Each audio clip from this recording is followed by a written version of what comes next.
છેલ્લા ઘણા સમયથી કાશ્મીર બોર્ડર પર પાકિસ્તાન દ્વારા ફાયરિંગ કરવામાં આવી રહ્યું છે ત્યારે હવે ભારતે પણ વળતો પ્રહાર કરતા પાકિસ્તાની સેના અને આઈએસઆઈ સાથે મળેલા આતંકી સંગઠનો એલર્ટ થઈ ગયા છે।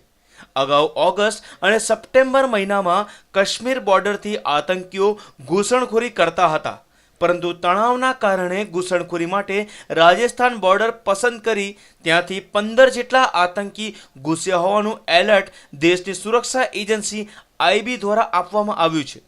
ત્યારે ગુજરાતને પણ એલર્ટ જાહેર કરતા શહેર પોલીસ કમિશનર દ્વારા ક્રાઇમ બ્રાન્ચને એલર્ટ કરી દીધું છે, જેથી હવે શહેર ક્રાઇમ બ્રાન્ચના અધિકારીઓ દ્વારા તેના બાતમીદારોને કામે લગાવી દીધા છે અને સઘન ચેકિંગ પણ કરવામાં આવી રહ્યું છે। એક તરફ દેશમાં ગણેશ ઉત્સવની શરૂઆત થઈ ગઈ છે, ત્યારે ગણેશ સ્થાપનામાં મોટી સંખ્યામાં લોકો દર્શને આવતા હોય છે।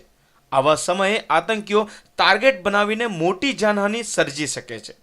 આવા સમયે શહેર પોલીસ દ્વારા એલર્ટ થઈને સઘન ચેકિંગ શરૂ કરી દીધું છે।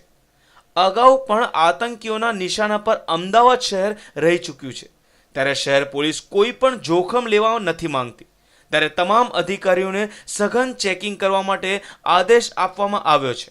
Kashyap Joshi, news online, Ahmedabad.